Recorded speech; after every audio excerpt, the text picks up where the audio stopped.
네, 여러분 안녕하십니까? 가장 빠른 종합뉴스 뉴스큐 시작합니다. 네, 아무래도 성탄절까지는 추위를 각오해야겠습니다. 전국 대부분 지역에 한파특보가 발령됐습니다. 고물가로 가뜩이나 추운 이번 겨울, 신문지나 청테이프로 견디고 또 버티고 있는 쪽방촌 같은 취약계층의 겨울도 들여다보겠습니다. 네, 또 일본인이 소장하고 있던 안중근 의사가 쓴 유목이 경매를 통해서 110여 년 만에 고국으로 돌아오게 됐는데요. 돈으로 환산할 수 없는 가치입니다만 이완용의 글씨와 새삼 비교되고 있습니다. 잠시 뒤에 비교해드리겠습니다. 네, 오늘은 바로 날씨부터 확인해 보겠습니다.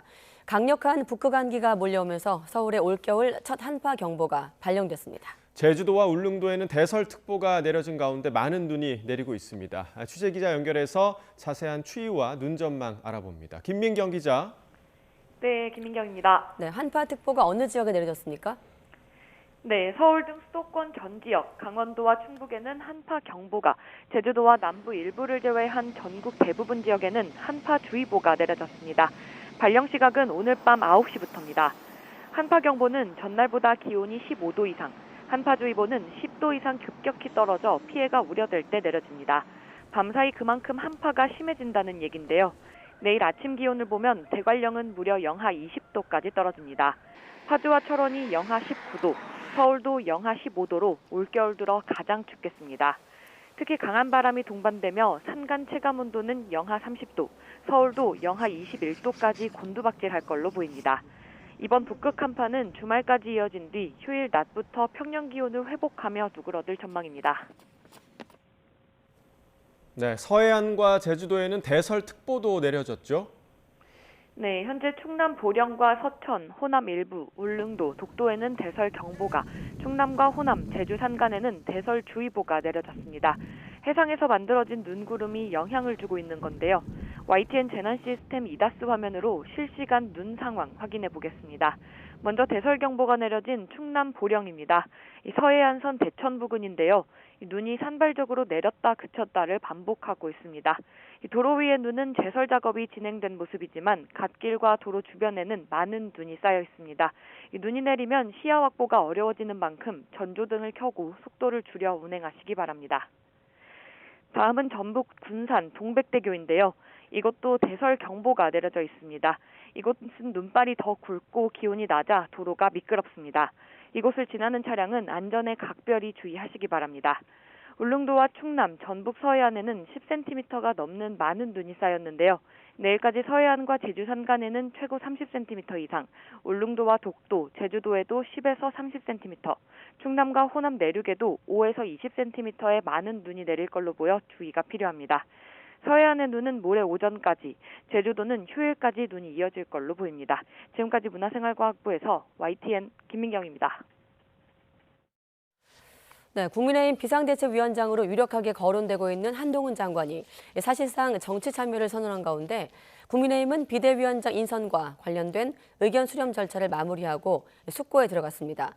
이낙연 신당이 갈등의 뇌관으로 떠오른 민주당에선 김부겸 전 총리가 이재명 대표를 만나 이낙연 전 대표와 대화할 것을 거듭 촉구하기도 했습니다. 국회로 가보겠습니다. 박기원 기자. 네, 국회입니다. 네, 먼저 국민의힘 비대위원장 지명 관련해서 윤재욱 당대표 권한대행이 오늘도 의견 수렴에 나섰죠? 네, 그렇습니다. 국민의힘 윤재욱 당대표 권한대행은 비대위원장 인선에 대한 당 원로들의 의견을 들으며 관련 절차에 속도를 내고 있습니다. 윤 권한대행은 지금은 절체절명의 위기 상황이라며 국민 눈높이에 맞는 지도 체제를 만들어야 한다고 강조했습니다. 먼저 들어보시겠습니다. 총선을 대비해야 될 절대절명의 위기 상황이라고도 할 수 있습니다. 당이 어떻게 이 상황을 수습하고 국민 눈높이에 맞는 지도체제를 구성해서 선거에 승리할 것인가를 상임 고문단에선 대체적으로 한동훈 장관이 비대위원장에 적합하다는 의견이 다수였지만 일부에선 정치 경험이 부족하고 소중한 자산을 너무 일찍 등판시키는 것 같다는 우려도 나왔습니다. 이어서 들어보시겠습니다. 참 훌륭한 국민의힘 자산이고 커다란 국가를 살 수 있는 사람인데 과연 지금 조기에 이렇게 등판을 해가지고 그 상처가 있지 않을까. 그동안 중진 연석회의와 의원총회 등을 잇따라 열어온 윤 권한대행은 오늘 상임고문단 간담회로 의견 수렴 절차를 마무리하고 다시 숙고에 들어가겠다고 밝혔습니다. 결론은 이번 주 안에 나올 것으로 관측되는데요. 국민의힘 핵심 관계자는 YTN과 통화에서 가능한 이번 주 안에 비대위원장을 지명할 계획이라며 윤 권한대행이 올해 안에는 비대위를 발족하기 위해 노력하고 있다고 밝혔습니다. 이런 가운데 민주당 이재명 대표는 이른바 삼총리 연대설의 한 축인 김부겸 전 총리와 만나 비공개 오찬 회동을 가졌습니다. 이낙연 신당과 이에 따른 내부 분열이 당내 현안으로 떠오르자 통합 방안 모색에 나선 것으로 풀이됩니다. 두 사람 이야기 차례로 들어보시겠습니다. 민주당이 범민주, 범진보 세력 전체를 아울러서 이 어려운 난국을 타개할 수 있는데 그렇게 함께 통합하고 안정되고 또 그리고 쇄신을 이끌어 나갈 수 있도록 우리 민주당이 져야 될 책임이 참 큽니다. 힘을 모으고 또 한편으로 새로운 변화들을 통해서 우리 국민들께 희망을 만들어 드리는 것이 매우 중요한 과제라는 생각이 듭니다. 비공개 오찬에서 김 전 총리는 이 대표에게 당대표로서 할 일이 많다고 격려하면서 당 통합을 위해 이낙연 전 총리와 대화할 것을 거듭 요구한 것으로 확인됐습니다. 이 대표는 이에 대해 당 단합과 총선을 위해선 작은 차이를 넘어 큰 길로 간다는 입장이라고 답했습니다. 이재명 대표는 김 전 총리에 이어 오는 28일에는 삼총리 연대설의 또 다른 축인 정세균 전 총리를 만날 예정입니다. 네, 그리고 진통을 거듭했던 내년도 정부 예산안도 합의가 됐죠. 네, 그렇습니다. 여야는 657조 원 규모의 내년도 정부 예산안에 합의했습니다. 국민의힘 윤재욱 당대표 권한대행과 민주당 홍익표 원내대표 그리고 추경호 경제부총리는 오늘 이 같은 내용을 함께 발표했습니다. 예산안 처리 법정 시한을 보름 이상 넘겼지만 지난해보단 합의 시점이 앞당겨진 건데요. 양당 원내대표는 법정 시한을 지키지 못한 데 대해 국민께 송구스럽다면서도 최선의 협상을 진행했다고 평가했습니다. 구체적으로는 정부 제출 예산안에서 4조 2천억 원을 감액하고 국가 채무와 국채 발행 규모는 더 늘리지 않기로 했습니다. 대신 R&D 사업은 6천억 원, 새만금과 지역 화폐 관련 예산은 각각 3천억 원가량 증액했습니다. 예결위 여당 간사인 국민의힘 송원석 의원은 전체 증액 규모도 감액에 맞춰 4조 2천억 원에 가급적 맞출 계획이지만 일부 줄어들 가능성도 있다고 설명했습니다. 여야는 일단 예산안 처리를 위해 잡혔던 오늘 본회의에서 개식용금지법 등 민생 법안을 먼저 처리하기로 했습니다. 정부 예산안은 예산안 세부 명세 정리, 이른바 시트 작업 등 절차를 거친 뒤 내일 오전 10시에 다시 본회의를 열어 통과시킬 것으로 보입니다. 하지만 여야 간 갈등의 불씨는 여전합니다. 민주당이 오는 28일 본회의에서 김건희 여사 주가 조작 연루 의혹 관련 특검법을 처리하겠다고 밝혀 여야의 신경전은 더 거세질 수밖에 없을 것으로 예상됩니다. 지금까지 국회에서 YTN 박견입니다. 네, YTN 정기 여론조사 결과를 전해드리는 민심을 읽다. 국민의힘 비상대책위원장으로 누가 좋을 것인가 여당 지지층한테 물었더니 한동훈 장관을 거론한 비율이 25%로 가장 많았습니다. 하지만 없다 혹은 잘 모르겠다고 답한 비율도 49%로 절반에 가까웠습니다. 먼저 박광열 기자가 보도합니다. 윤석열 정부 들어 세 번째 출범을 앞둔 집권여당 비상대책위원회를 누가 이끄는 게 좋을지 국민의힘 지지층에 물어봤습니다. 별도의 선택지를 제시하지 않고 조사한 결과 한동훈 법무부 장관이 25%로 가장 많이 거론됐고 원희룡 국토교통부 장관이 12%로 그 뒤를 이었습니다. 다만 없다 또는 잘 모르겠다고 답한 비율도 49%로 나타나 눈길을 끌었습니다. 국민의힘 비대위 전환 결정의 배경이 된 김기현 대표 사퇴와 친윤 핵심, 장제원 의원 불출마 등 인적 쇄신 노력에 대한 평가도 물었습니다. 전체 조사 대상자 가운데 26%는 적절하다, 56%는 쇄신 노력으로는 부족하다고 답했습니다.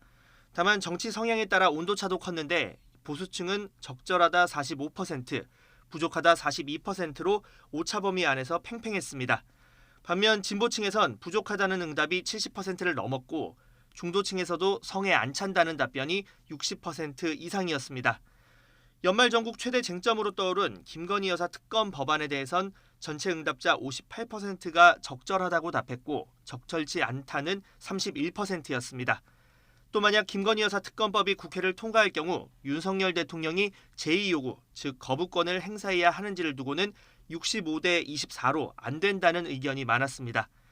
윤 대통령 국정 운영에 대한 평가는 잘한다 31%, 잘못한다 61%로 한 달 전 조사와 크게 다르지 않았습니다. YTN 박광렬입니다.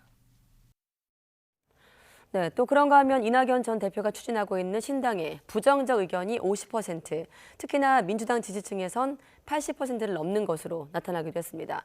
오히려 국민의힘 지지층에서 이낙연 신당을 긍정적으로 평가하는 비율이 70%에 가까웠는데, 이어서 김경수 기자가 보도합니다. YTN 정기 여론조사에서 이른바 이낙연 신당에 대한 의견을 물었더니 36%는 긍정적으로, 50%는 부정적으로 평가했습니다.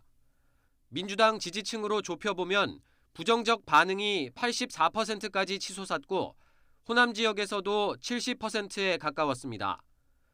반면 국민의힘 지지층은 69%가 긍정적으로 답했는데 야당 분열에 따른 반사 이익을 기대하는 심리가 반영된 것으로 풀이됩니다. 아직 여야가 협상 중이고 민주당 내에서 갑론을박이 오가고 있는 내년 총선 선거제 개편에 대한 유권자들의 생각도 물었습니다. 지역구와 비례대표 의원을 각각 투표하는 과거의 병립형으로 돌아가야 한다는 답변이 37%, 현행 준연동형 비례대표제를 유지하되 문제점으로 지적된 위성정당은 막아야 한다는 답변은 43%였습니다. 오차 범위 밖의 차이이긴 하지만 어느 한쪽이 우세하다 보긴 어려운 결과입니다. 다만 지지정당이 만든 위성정당에 그래도 표를 줄 거란 응답이 63%였고 아예 투표하지 않겠다는 응답은 29%에 그쳤습니다. 12월 넷째 주 정당 지지도는 국민의힘 27%, 민주당 34%, 무당층 37%로 조사됐습니다. 내년 총선 때 어느 정당에 투표하겠느냐는 질문에서도 비슷한 결과가 나왔는데 국민의힘과 민주당의 격차는 지난달 조사 때보다는 다소 줄었습니다. YTN 김경수입니다. 네, 아빠 육아 휴직자가 크게 늘어서 지난해 5만 명을 처음으로 돌파했습니다. 또 육아 휴직제도 확대 영향으로 출생아 부모가 모두 육아 휴직을 하는 경우도 한 해 전보다 2.2배 늘었습니다. 취재 기자 연결합니다. 이승은 기자. 네, 경제부입니다. 네, 지난해 육아 휴직 통계 어떤 점이 특징입니까? 네, 8살이나 초등학교 2학년 이하의 자녀를 둔 사람이 지난해 육아휴직을 시작한 경우는 한 해 전보다 14.2% 증가한 19만 9,976명으로 집계됐습니다. 특히 아빠가 육아휴직을 시작한 인원이 5만 4,240명으로 5만 명을 처음으로 넘어섰습니다. 아빠 육아휴직자 증가율은 28.5%로 2011년 이래 가장 많이 늘었습니다. 이에 따라 전체 육아휴직자 가운데 아빠 휴직자 비중은 27.1%로 1년 새 3%포인트 상승했습니다. 육아휴직자 10명 중 3명에 해당합니다. 특히 지난해 출생아 부모가 모두 육아휴직을 하는 경우가 12,800여 건으로 한 해 전보다 2.2배 늘었습니다. 3+3 부모 육아휴직제 시행의 영향입니다. 3+3 부모 육아휴직제는 자녀 나이가 12개월 이내일 때 부모가 동시에 혹은 순차로 육아휴직을 하면 첫 석 달에 대해 부모 각각의 육아휴직 급여를 통상임금의 100%로 지급하는 제도입니다. 이 제도는 내년부터 6+6 부모 육아휴직제로 확대 시행될 예정이어서 출생아 부모가 모두 육아휴직을 선택하는 추세는 늘어날 전망입니다. 6+6 제도는 생후 18개월 이내 자녀를 둔 부모가 모두 육아휴직을 사용하면 첫 6개월 동안 육아휴직 급여를 통상임금의 100%로 최대 3,900만 원까지 받을 수 있습니다. 육아휴직은 늘고 있지만 규모가 큰 기업에 혜택이 집중되는 현상은 크게 나아지지 않고 있습니다. 지난해 육아휴직을 시작한 아빠의 소속이 종사자 수 300명 이상인 경우가 70%, 엄마의 경우는 60%입니다. 지금까지 경제부에서 YTN 이승은입니다. 지난해 근로소득을 신고한 노동자 1인당 평균 급여액은 4천만 원이 넘는 것으로 나타났습니다. 국세청의 자료를 보면 연말정산 기준 지난해 1인당 평균 총급여액은 4,213만 원으로 5년 전보다 566만 원 늘었고 총급여액이 1억 원을 초과하는 억대 연봉자는 131만 7천 명이었습니다. 지난해 근로소득 연말정산 신고 인원은 2,053만 명으로 5년 전보다 195만 명이 증가했습니다. 대형 손해보험사들이 보험 소비자의 경제적 고통을 분담하는 상생금융 차원에서 내년 자동차 보험료 인하 폭을 2.5% 이상으로 결정했습니다. 삼성화재는 내년 2월 중순부터 개인용 자동차 보험료 2.6% 인하를 검토하고 있다고 밝혔습니다. 지난해 4월과 올해 2월에 이어 3년 연속 인하는 역대 처음입니다. KB손해보험도 내년 2월 중순 이후 개인용 자동차 보험료를 2.6% 정도 내리고 현대해상과 DB손해보험도 내년 2월 중순 이후 개인용 자동차 보험료를 2.5% 내립니다. 메리츠화재는 개인용 자동차 보험료 인하율을 업계에서 가장 높은 3%로 정했습니다. 이창용 한국은행 총재는 소비자 물가 상승률을 목표 수준으로 낮추는 마지막 단계, 즉 라스트 마일이 지금까지보다 쉽지 않을 수 있다고 말했습니다. 이 총재는 오늘 물가 안정 목표 운영 상황에 대한 설명회에서 물가 상승률은 완만하게 둔화해 내년 연말쯤 2%에 근접할 것으로 전망된다며 이같이 밝혔습니다. 이 물가 둔화 흐름은 이어지겠지만 인플레이션에 대한 긴장을 늦추기에는 아직 이르다고 강조했습니다. 특히 국제유가를 비롯한 원자재 가격의 향후 추이가 불확실한 가운데 누적된 비용 인상 압력의 영향이 이어지고 있고 노동 비용도 여전히 높은 수준이라고 설명했습니다.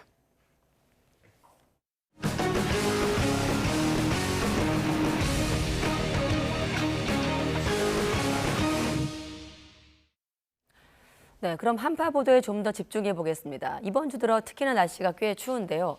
오늘부터 더 강력한 한파가 몰려오면서 기온이 급강할 것으로 예보되고 있습니다. 네, 여기에 많은 눈도 예보돼 있는데요. 얼마나 더 추워지는 건지 또 안전하게 추위를 견디기 위해서 어떤 점을 주의해야 하는지 맹소영 기상 칼럼니스트와 짚어보도록 하겠습니다. 어서 오십시오. 네, 안녕하세요. 네. 자, 서울을 포함해서 수도권 대부분 지역에 한파 경보, 그 밖의 지역에 한파 주의보, 경보와 주의보 차이점부터 한번 설명해 주시죠. 일반적으로 기상청은 특정 기상 현상에 대해서 인명이 되거나 재산이 되거나 피해가 야기가 될 때 특정한 기준을 만들어서 주의보와 경보로 발표를 합니다. 그런데 한파특보 같은 경우에는 좀 특이사항이 있습니다. 일단은 추위가 어떤 형태로 찾아왔느냐에 따라서 기준이 조금은 다릅니다. 일단 첫 번째는 갑작스럽게 추위가 찾아왔을 때 주의보와 경보로 내리는데요. 이거는 전날 아침 최저기온보다 10도 아래로 기온이 뚝 떨어지거나 이럴 때가 주의보, 그리고 경보 같은 경우에는 전날 아침 최저기온보다 15도 아래로 떨어졌을 때 이게 바로 지난 주말에 내려졌던 한파주의보의 경우에는 이 기준으로 내려졌다고 보시면 됩니다. 네, 저희 잠깐만요. 저희가 그 주의보랑 경보를 나눠서 해서 경보부터 설명해 주시죠. 네, 경보 같은 경우에는 이제 단계가 좀 더 심하죠. 아침 최저기온이 전날보다 주의보는 10도 아래라고 한다면 15도 이상 떨어졌는데 네. 이 기온이 3도보다 낮은 기온이고 이를테면 평년갑의 이맘때 기온보다 3도가 더 낮을 것으로 예상될 때 내려지는 거고요.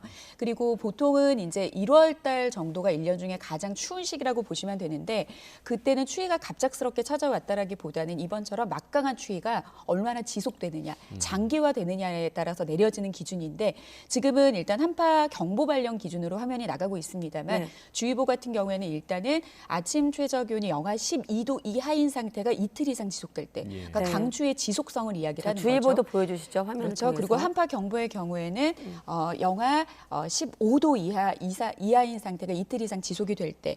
그래서 지금 최근 그 서울의 날씨를 좀 찾아보면 오늘 아침 최저기온은 영하 7도까지 떨어졌거든요. 예. 내일 서울의 아침 최저기온 영하 15도, 금요일 역시도 영하 15도 아래로 떨어지게 됩니다. 그러니까 예. 그 말은 즉 지금 한파가 어떤 형태로 찾아왔느냐에 따라서 갑자기 추워졌다라기보다는 막강한 한파가 좀 지속된다라고 하는 그런 기준 안에서 두 번째 기준으로 적용된 그런 한파주의보라고 보시면 될 것 같습니다. 예, 사실 지금도 이제 많은 분들이 느끼시기에는 충분히 지금 추운 날씨인 것 같은데 내일 더 추워진다고 지금 언급을 해주셨는데 강한 바람 때문에 체감 온도가 더 낮아질 것 같아요. 어떻게 그렇죠. 생각하십니까? 일단은 여름 같은 경우에는 똑같은 더위더라도 습도가 얼마나 높으냐에 따라서 우리가 체감하는 더위가 다르다라고 하면 겨울 같은 경우에는 실제 이 온도계에서 책정이 되는 그 기온보다도 바람이 얼마나 부느냐에 따라 따라서 물론 모든 바람이 그렇지는 않습니다. 차가운 성질을 가진 바람 같은 경우에는 바람이 우리 몸에 스쳐 지나가면서 우리 몸에 바람이 차갑기 때문에 우리 몸의 열기를 빼앗아가는 거고요. 예. 그리고 지금 뭐 한파특보, 대설특보 내려져 있지만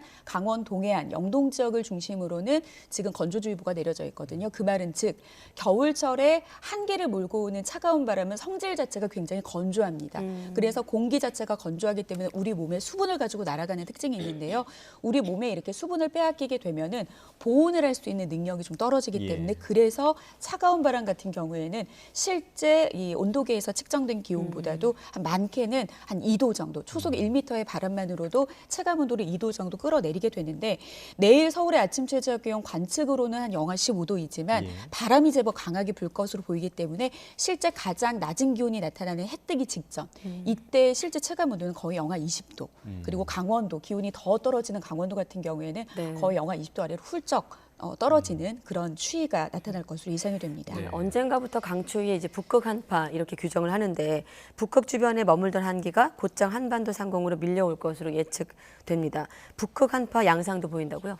그렇죠. 이번 같은 경우 북극발로 내려왔다 뭐 이런 이야기를 굉장히 많이 하는데 물론 이 북극에서 한기가 이렇게 새어나오지 않으면 겨울에 뭐 안 추운 거 아니냐 그렇진 않습니다. 우리나라 겨울 같은 경우에는 일단 기후적인 특징이 3한 4온이라고 해서 3일 정도 추우면 4일 정도 따뜻한 그런 패턴을 보이는 게 일반적인 우리나라의 겨울 날씨였다라고 하면 북극발에 한기가 내려온다라고 하는 것은 지금 이제 그림에서 보시는 것처럼 굉장히 요동을 치게 되는 거죠. 그래서 지금 일단은 북극 한파가 이렇게 수직으로 거의 낙하하듯이 우리나라를 이제 내려오게 된 저 그림과 같은 모습이 세 가지 조건을 일단 하고 있습니다. 일단 첫 번째 그림상에서 나와 있지는 않지만 우리나라 북동쪽, 그러니까 러시아 캄차카 부근, 캄차카 반도 부근에는 지금 저기압이 위치해 있는데요.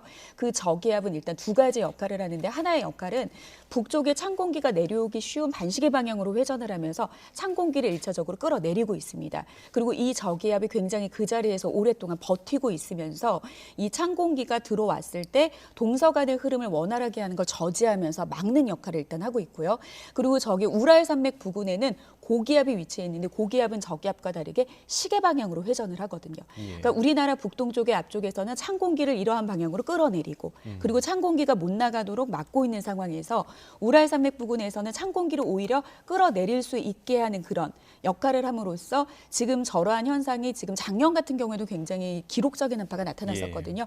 그때도 똑같은 그런 기압 배치로 인해서 한반도의 한기가 오랫동안 축적이 돼서 뭐 영하 15도 아래 한파 경보 수준의 추위가 찾아오게 된 겁니다. 예, 이 추위에 더해서 지금 뭐 눈까지 예보가 되어 있습니다. 앞서 저희가 이제 날씨 전해 들을 때 서해안과 제주 지방 중심으로 폭설이 내린다, 대설특보가 내려졌다 이런 소식도 있었는데 어느 정도 폭설이 좀 예상되고 있나요? 일단은 이렇게 그러니까 눈이 내리는 경우 같은 경우에는 두 가지 경우라고 할 수 있습니다. 일반적으로 우리가 비가 내리는 거는 비를 머금은 구름대가 다가오면서 비를 뿌리게 되는 그 경로 안에서 기온이 낮아질 경우에는 아무래도 비보다는 눈의 형태로 내리겠죠. 이게 바로 내륙 지역에 내리게 되는 이제 눈의 형태라고 보시면 되겠는데요.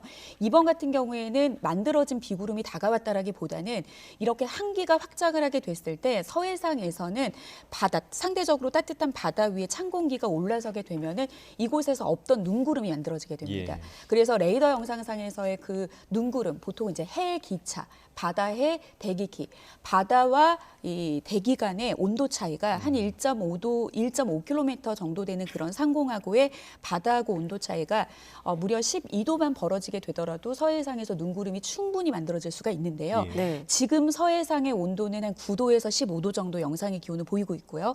1.5km 상공 위의 공기의 온도는 한 영하 15도 정도입니다. 그러니까 지금은 해계차를 훨씬 뛰어넘는 거의 한 25도 넘게 벌어지는 온도차 안에서 거의 폭발적으로 이곳에서 눈구름이 지금 만들어지고 있는데 특히 서해는 바다기 때문에 굉장히 수분을 폭발적으로 공급을 하고 있습니다. 그래서 우리가 한방눈이라고 했을 때는 내릴 때는 참 보기도 좋고 낭만적이기는 하지만 이 한방눈의 경우에는 한 번 내렸을 때 그 무게가 어마무시하게 늘어나거든요.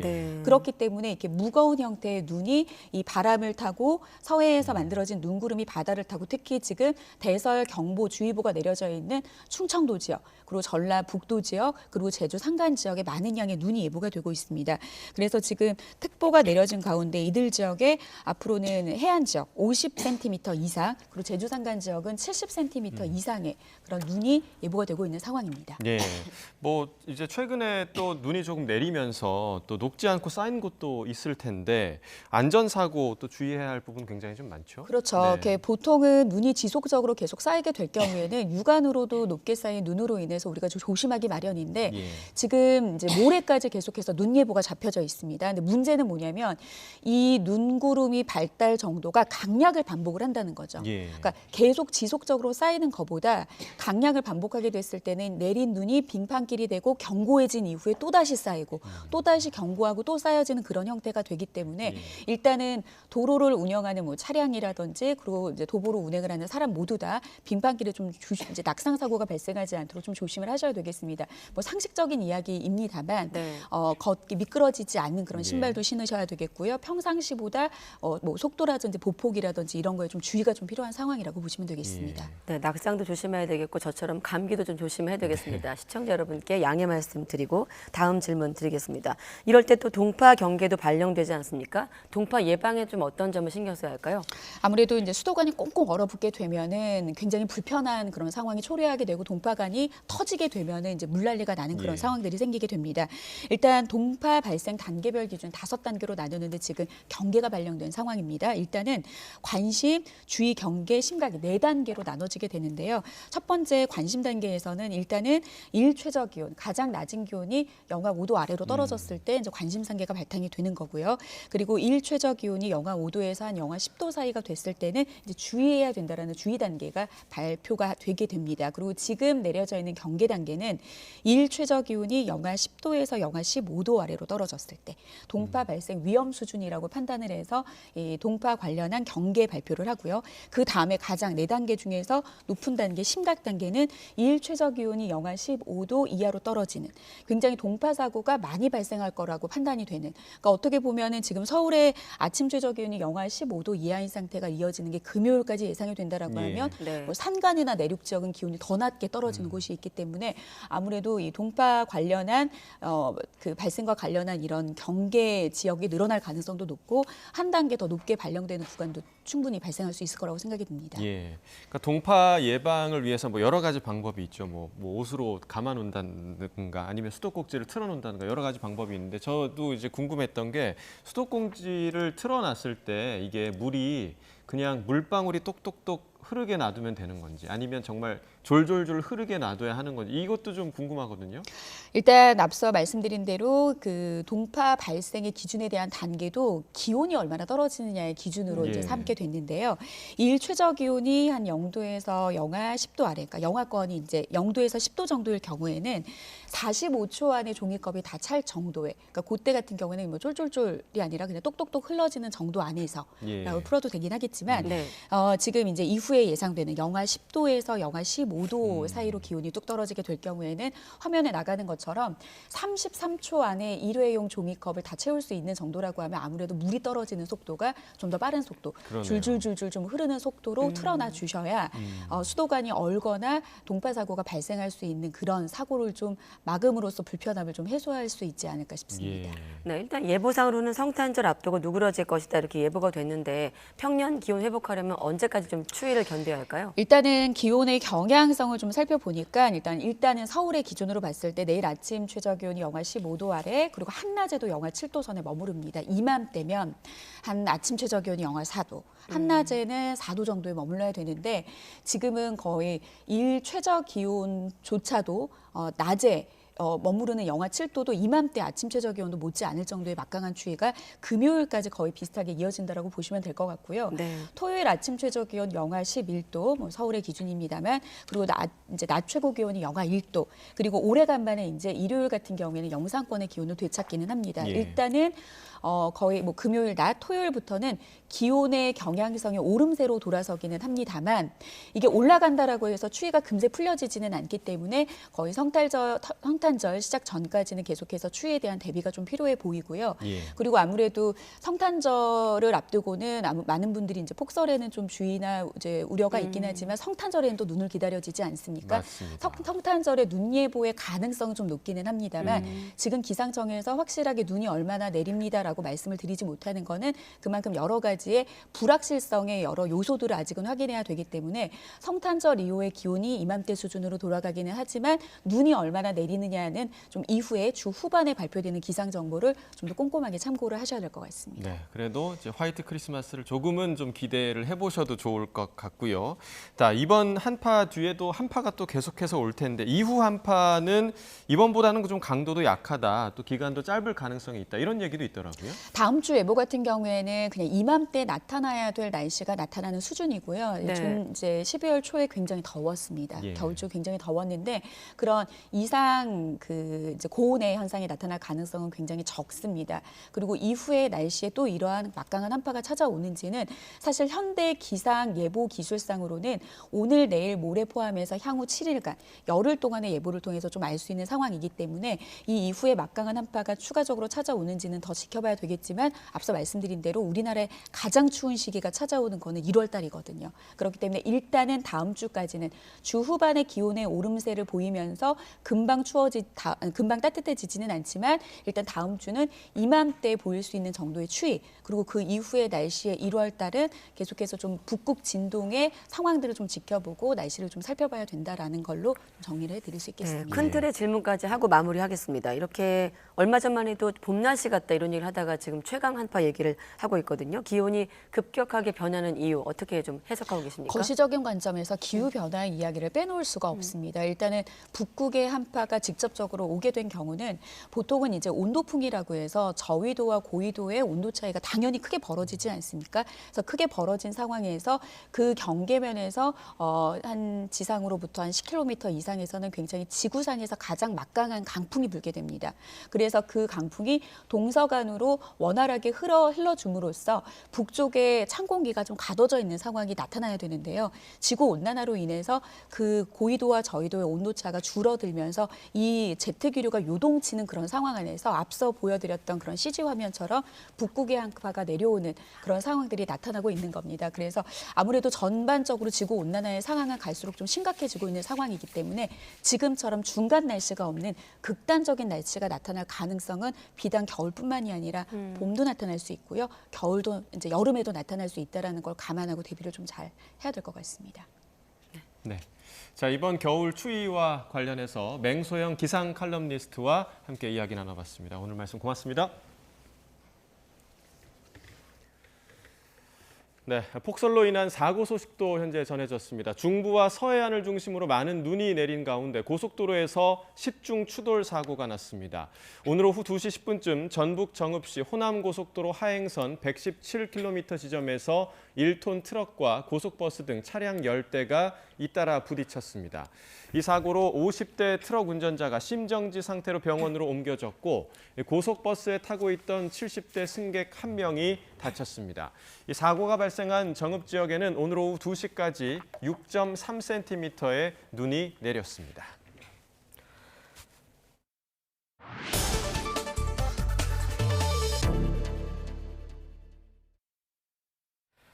네, 지금까지 얘기한 대로 내일부터 올겨울 최강 한파가 한반도를 뒤덮을 예정입니다.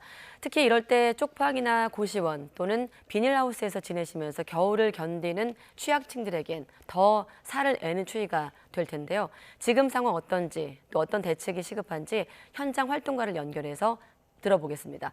네, 이동현 홈리스 행동 활동가님 연결돼 있습니까? 네, 안녕하세요. 네, 안녕하십니까? 네, 관련 보도를 보니까 거기 계신 분들이 그냥 견딘다, 버틴다 이런 인터뷰가 많더라고요. 아무래도 쪽방촌 계신 분들은 좀 오랫동안 10년 이상 거주한 분들이 많을 텐데 여느 겨울보다 이번 겨울이 더 춥다고 하시나요? 뭐 겨울이 춥다는 거는 예상할 수 있지만 워낙 이 주택 거처가 열악하다 보니까 네. 이 별도의 대책을 강구하기가 굉장히 힘든 상황이셔서 그냥 자구책을 쓰시는 수밖에 없어요. 가능하면 외출을 하지 않으신다든지 네. 오히려 조금이나마 따뜻한 뭐 지하철을 타고 이동을 하신다든지 뭐 그 정도 수준인 것 같습니다. 자구책을 좀 더 설명해 주시죠. 어떤 식으로 버티고 계신지. 어, 일단 뭐 이불이나 이런 것들을 이제 서울시 정책으로 혹한기 정책으로 좀 지원하는 것들이 있습니다. 네. 난방용품을 지급한다든지 이불을 지급한다든지 이런 것들이 있고 그리고 이제 응급대피소라고 그래서 평상시에서는 이제 노숙인 일시보호 시설이나 이런데 평상시 한 300명 정도 이용할 수 있는 녀석을 확보하고 있는데요. 이걸 네. 한 2배 정도 600석 정도로 늘린다든지 그리고 이제 거리에 사시는 분들 같은 경우 응급 쪽방을 제공해서 거리에서 이제 고시원이나 쪽방 같은 곳으로 이전하게 한다든지 이 정도의 대책을 하고 있는 거죠. 그렇군요. 아래 자막에서 항상 춥다 이런 자막이 있었는데 쪽방의 어떤 특성상 벽이 얇고 또 내장재도 일반 건물보다 취약하다 보니까 좀 그런 점들도 좀 힘들 것 같거든요. 어떤 점이 가장 힘들까요? 일단 벽 자체에서 바람이 새는 경우도 굉장히 많이 있고요. 네. 쪽방 건물의 30% 정도는 목재입니다. 이제 나무로 만든 집에서 겨울을 나기가 얼마나 어려울지 쉽게 생각할 수 있을 것 같고요. 네. 또 하나는 아예 대문이 없는 집들이 많아요. 그렇기 아, 때문에 들어오는 바람을 그냥 집 안으로 인입해야 되는 그런 문제가 있고, 그다음에 연료를 보면 도시가스 비율이 52% 정도밖에 되지 않습니다. 나머지는 전기 장판이나 전기 패널, 뭐 연탄 쓰는 가구도 한 10% 정도 되고요. 네. 그래서 연료원도, 에너지원도 굉장히 취약하고 건물이 굉장히 낡아서 단열에 취약하고 이러기 때문에 뭐 양측면에서 보온하기가 굉장히 어렵죠. 네. 문이 없는 집에서 겨울을 난다. 참 힘드실 것 같은데 그런 문제는 또 역으로 여름에도 마찬가지 아니겠습니까? 아까 목재 얘기도 하셨는데 여름도 마찬가지로 힘들 것 같아요. 네, 맞습니다. 이제 그 8기 정도 들어서 쪽방에 에어컨을 설치해서 네. 냉방 대책을 마련을 하셨거든요. 없는 것보다는 도움이 된다는 말씀을 많이 하세요. 그렇지만 냉기를 가두기 위해서는 일단 정문으로 냉기가 빠지지 않아야 되는데 그렇지 못하고 또 아까도 말씀드렸지만 벽이 허술해가지고 냉기가 샌다든지 이런 문제가 있고 또 네. 하나는 쪽방이 굉장히 여러 가구가 쓰고 있는데 냉기를 오래 갖고 있기 위해서는 또 환기 통풍을 하지 말아야 되는 그런 문제인데 특히 작년까지 어떤 코로나 팬데믹 시기에는 굉장히 방역에 이런 것이 좀 취약하게 되는 그런 역효과를 오히려 좀 가져온 부분도 있죠. 네. 한파의 가장 기본적인 난방도 힘들겠습니다만 씻는 문제도 고역일 것 같거든요. 당장 뜨거운 물이 나올까 이런 생각도 들고 샤워 시설도 좀 걱정되는데 어느 정도인가요? 맞아요. 이 뭐 화장실이나 샤워실을 뭐 몇 가구당 한 개 이상 구비를 해야 된다든지 온수 시설은 어떻게 해야 된다든지 이런 규제가 뭐 쪽방 모션 같은 경우는 없어요. 그렇기 네. 때문에 그 건물주 재량에 따라서 주민들의 삶의 질이 좌우되는 건데 어떤 건물 같은 경우는 가층에 사시는 주민들이 돈을 모아서 전기 온수기를 사서 달았는데 그래봐야 한 2명 정도 샤워하면 끝나는 거라서 쓰지 못하고 아예 그냥 노숙인 시설 가서 씻는다든지 뭐 씻는 걸 포기한다든지 이렇게 하고 계시고요. 다만 서울시가 동행 목욕권이라고 그래서 한 달에 2번 목욕할 수 있는 목욕권을 주기는 합니다. 네. 그렇지만 이것도 사실 쪽방으로 인정된 주민한테만 주지 쪽방으로 아, 인정되지 않은 주민은 또 받을 수 없어서 그것에 따른 또 상대적인 박탈감도 느끼시고 그렇습니다. 쪽방으로 인정받는 절차가 따로 있습니까? 쪽방에 대한 개념 정의 자체가 없습니다. 그렇기 때문에 어디가 쪽방이냐 아니냐 이거를 객관적으로 드러낼 수 있는 것은 없고 행정의 재량에 100% 달려 있다고 볼 수 있습니다. 네, 지금 말씀 들어보니까 건물주의 재량에 따라서 삶의 질이 좀 다를 수 있다고 하셨는데 그런 기준을 좀 일반화하면 좋겠다 이런 생각이 드는데 아직 좀 그런 대책은 없나 봅니다. 맞습니다. 근데 이런 주장은 네. 사실 쪽방이 정책 대상으로 들어온 지가 2000년이거든요. 2000년도에 2000년? 쪽방 상담소가 네. 네, 2000년입니다. 20년이 넘었습니다. 그때부터 정책 연구나 이런 데서 계속 쪽방에 대한 개념 정의를 해야 한다라는 주장이 계속되었지만 지금까지 이루어지지 않고 있어서 근데 정책 당국 입장에서는 지원 대상을 늘리는 거에 있어서는 아무래도 예산을 많이 써야 되기 때문에 그에 대한 좀 부담을 갖고 있는 것 같고 그래서 실제로는 쪽방과 똑같거나 저희가 조사해 보면 오히려 쪽방보다 더 열악한 거처임에도 불구하고 지원에선 배제되어 있어서 아까 말씀드렸던 에어컨 설치나 어떤 난방, 물품 이런 것들을 지급받는 데 있어서 배제되는 오히려 쪽방 주민보다 더 열악한 지위에 있는 분들도 많이 계신 게 사실입니다. 네. 그렇군요. 말씀을 들어보니까 어떤 아까 목욕 쿠폰 사업 뭐 이런 것도 좀 필요하겠습니다만 서울시가 주야간 순찰반까지 편성을 해서 특별보호 대책을 시행을 하고 있다고 들었습니다만 그거보다는 좀 주거 환경을 개선하는 게 시급하다고 들리거든요. 네. 네, 맞습니다.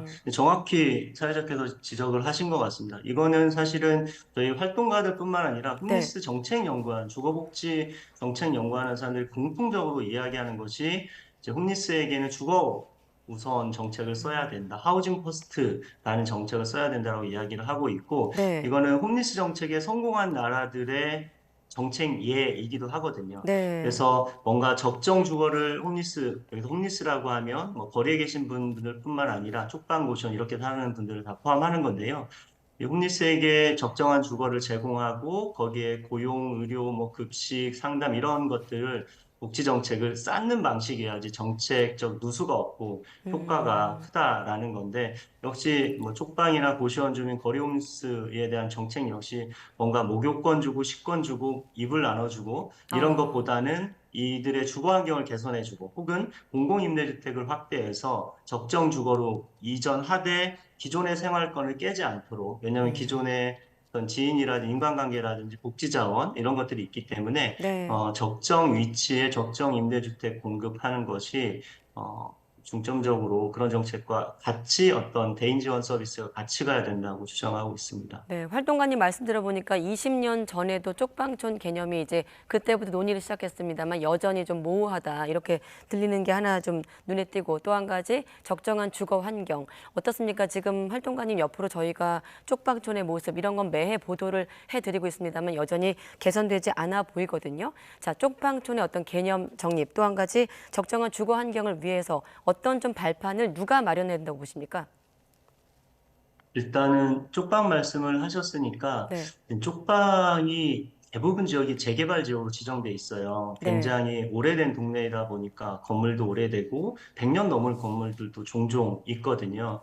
그렇기 때문에 사실은 고치는 게 굉장히 어렵습니다. 네. 그랬을 때는 여기를 정비 사업을 통해서 정비를 차차 해나갈 텐데 그럴 때 기존 원주민들이 기존 선주민들이 재정착할 수 있도록 그들을 위해서 임대주택 공급하는 사업이 필요하다고 생각을 하고 이거는 사실 쪽방 주민들이 제일 먼저 말씀하는 정책이기도 합니다. 네. 그런데 이 사업을 발표한 곳이 전국에 뭐 서울 두 곳, 대전, 부산 뭐 이렇게 있지만 서울 같은 경우 영등포는 좀 진행이 되고 있는 반면 제일 큰 쪽방촌인 서울 용산구 동자동 같은 경우는 공공주택 사업이 선언만 하고 지구지정 첫 절차인데요. 지구지정도 안 돼 있는 상황입니다. 그래서 주민들 굉장히 불안해 하시는데 정부가 2021년도 2월에 선언한 동자동 쪽방의 공공주택, 공공임대주택을 짓겠다라는 약속을 빨리 지구지정으로 이행을 해주시는 게 가장 급할 것 같습니다. 그리고 또 민간개발 지정되어 있는 데들이 많이 있는데요. 이들 같은 경우는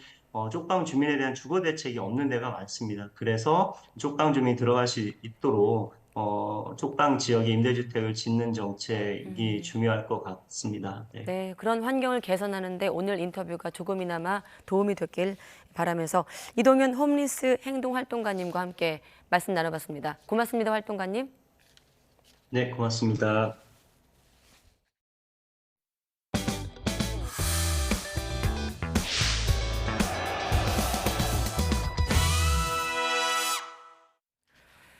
네, 경복궁 담벼락에 2차로 낙서한 뒤 자수한 20대 남성이 지난달 미술관에 전시된 모자를 훔쳤다가 경찰 조사를 받았던 사실이 추가로 확인됐습니다.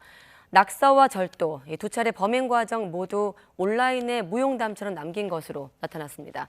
예술을 했을 뿐인데 너무 심각하다면서 반성하는 태도는 보이지 않았는데 임혜진 기자가 취재했습니다.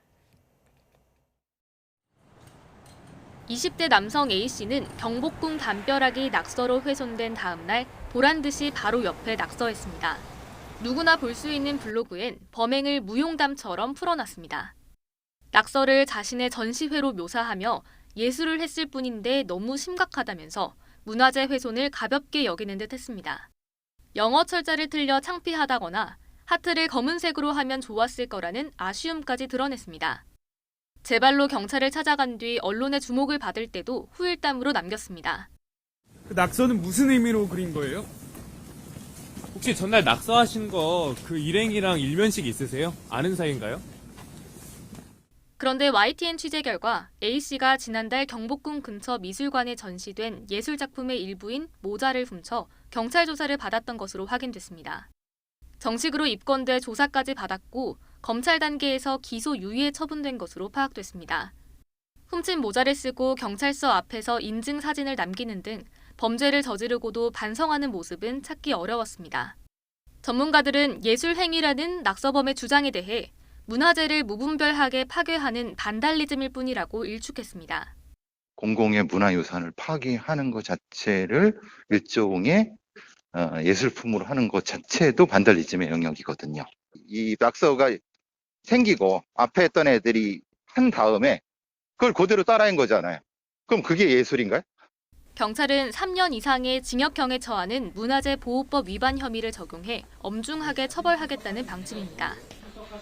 문화재 훼손이 잇따르자 문화재청도 피의자들에게 복구 비용을 물리는 방안을 검토하고 있습니다.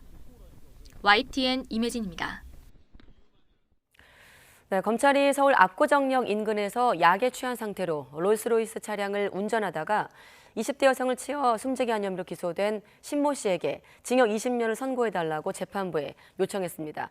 피해자의 오빠는 기자회견에서 어느 정도 납득이 되는 구형량이라며 신 씨가 제대로 사죄했다고 느껴지지 않는다고 말했습니다. 들어보시죠. 최소한 20년에서 30년 1심에서 받았으면 하는 바람이 있었는데 일단 그 정도 나와서 어느 정도 납득이 가고 지금 이 사건 말고도 다른 마약 오남용이나 범죄 부분에서도 빨리 밝혀져서 이제 사건이 해결됐으면 좋겠습니다. 교통사고뿐만 아니라 다른 것들도 다 인정을 한 후에 이제 사과를 해야지 자기가 이제 불리한 조건이나 빠져나갈 수 있다고 보는 부분에서는 인정을 안 하고 그거는 이제 진정한 사과가 아니라고 느껴지기 때문에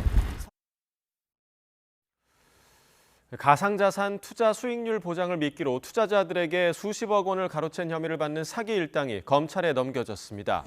총책인 30대 남성 A씨 등은 지난 2021년 3월부터 피해자 193명에게서 31억여 원을 가로챈 혐의 등을 받습니다. A씨는 자신을 가상자산 투자 전문가라고 속이면서 가상자산 투자로 10%대 수익을 보장하겠다고 하는 등의 수법으로 피해자들에게 접근한 것으로 드러났습니다. 등교하던 초등학생을 납치해 부모를 상대로 돈을 뜯어내려 한 40대 남성에 대해 경찰이 구속영장을 신청했습니다. A씨는 어제 오전 8시 40분쯤 서울 도봉구에 있는 아파트에서 학교에 가던 초등학생을 납치한 뒤 부모에게 현금 2억 원을 요구한 혐의를 받습니다. 당시 납치됐던 초등학생은 아파트 옥상에 테이프로 결박돼 있었는데 스스로 테이프를 풀고 탈출한 것으로 파악됐습니다.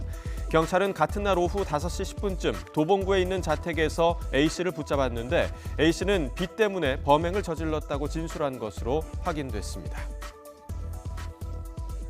모텔 투숙객 230여 명을 몰래 촬영한 중국인 20대 남성이 1심에서 징역 2년의 실형을 선고받았습니다. 재판부는 많은 사람이 드나드는 모텔에 몰래카메라를 설치한 피고인의 범행 수법이 불량하고 반복적으로 촬영한 영상을 갖고 있던 만큼 죄질이 무겁다고 판단했습니다. 피고인 A씨는 지난 4월부터 9월까지 서울 관악구 모텔 3곳에 몰래카메라를 설치해 120여 차례에 걸쳐 투숙객 236명의 몸 등을 몰래 촬영한 혐의를 받습니다. 오늘 오전 10시 20분쯤 충남 홍성군 은하면의 한 도로에서 승용차와 마을버스가 충돌했습니다. 이 사고로 버스 승객 등 5명이 다쳐 병원으로 옮겨졌습니다. 경찰은 승용차 운전자가 실수로 중앙선을 넘어 사고가 난 것으로 보고 있습니다. 전두환 전 대통령 일가의 땅을 관리하던 신탁사가 추징에 반발해 제기한 이의 신청이 대법원에서 최종 기각됐습니다. 앞서 전 씨 일가는 지난 2008년 교보 자산 신탁에 경기도 오산시 임야 5필지를 부동산 담보 신탁 계약을 맺고 맡겼습니다. 검찰은 이 땅을 전 씨의 차명재산으로 보고 2013년 부동산을 압류했는데 교보 자산 신탁은 이에 반발해 2016년 서울고법에 집행에 대한 이의를 신청했습니다. 하지만 이듬해 검찰은 압류한 땅을 공매로 넘겼고 75억 6천만 원이 추징금의 몫으로 배분됐습니다. 부정부패로 해임된 공무원들이 관련 업체에 버젓이 재취업해 다니다가 정부의 취업 실태 단속에 적발됐습니다. 해임 전에 자신이 밀어준 회사에 들어간 사람도 있었는데 수사기관에 고발되는 것은 물론 그렇게 들어간 새 직장도 잃게 됐습니다. 이승배 기자입니다. 한 공공기업체 과장이었던 A씨는 문서를 위조해 특정 업체를 밀어주다 지난해 9월 해임됐습니다. 이후 한 달여 만에 민간업체 이사로 취업했는데 당시 특혜를 받았던 그 회사였습니다. 중앙부처 시설직 공무원 B씨는 업무 관련 업체로부터 수백만 원어치 접대를 받은 사실이 드러나 지난 2021년 말에 공직을 떠났습니다. 그런 뒤 퇴직 전 본인이 일했던 부서와 용역 계약을 맺은 업체에 들어갔습니다. 국민권익위원회가 최근 5년 동안 비위로 해직된 공무원 1,500명의 취업 실태를 점검한 결과 적발된 대표 사례입니다. 이런 식으로 취업 제한 규정을 위반한 사람은 14명, 헌법기관과 중앙행정기관에서 근무했던 공무원이 3명, 지방자치단체 5명, 공직유관단체는 6명이었습니다. 5급 사무관은 물론이고 공직유관단체 가운데서는 대표이사도 있습니다. 현행법상 비위 면직자는 재취업을 5년 동안 제한하고 있습니다. 직무 관련 부패를 저질러 해임되거나 벌금 300만 원 이상의 형을 선고받은 공직자는 부패 행위 관련 기관과 퇴직 전 업무와 관련이 있는 업체, 공공기관에 취업하면 규정 위반입니다. 단속에 적발되면 수사기관에 고발돼 2년 이하 징역 또는 2천만 원 이하 벌금을 물립니다. 하지만 과거 공직 때 받은 처분 내용을 의무조회할 법적 근거가 없기 때문에 당사자가 자진 신고하지 않으면 채용 기업은 알 수가 없습니다. 인사혁신처가 퇴직 공직자 취업 심사를 하고 있지만 4급 이상 고위직으로 제한하고 있습니다.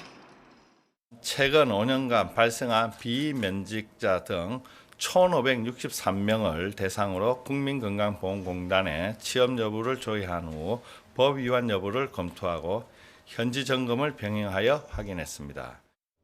권익위는 공공근로 같은 생계형 임시직 취업자 2명을 뺀 나머지 12명에 대해 취업 제한 위반죄로 경찰에 고발 조치했습니다.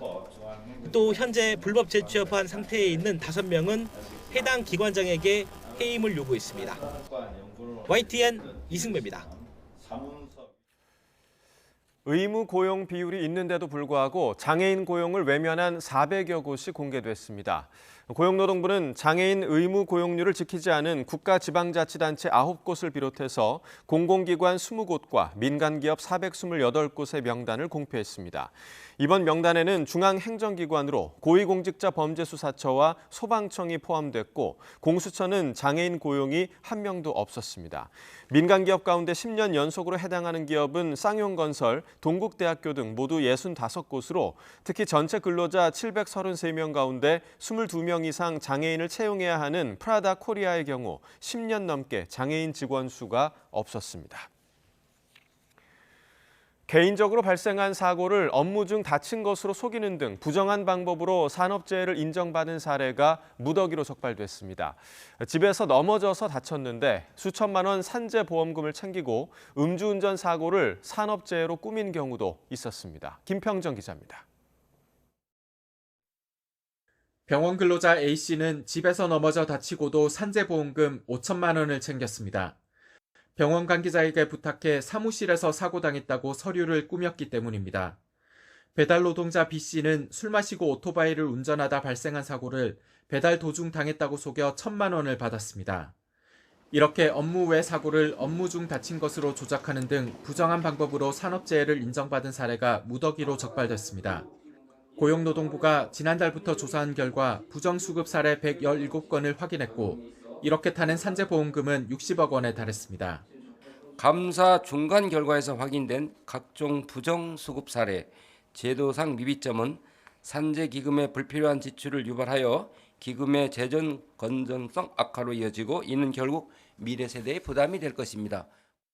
증상 자체가 가짜인 이른바 나이롱 환자도 대거 확인됐는데 추락사고로 양쪽 다리가 완전히 마비됐다는 환자가 실제로는 휠체어 없이 멀쩡히 걷다가 적발됐습니다.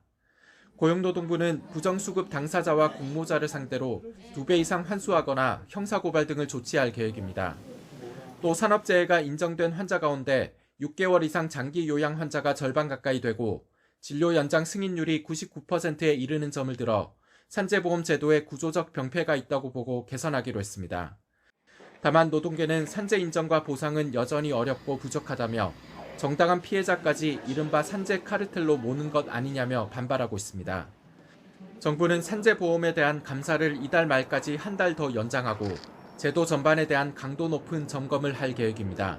YTN 김평정입니다.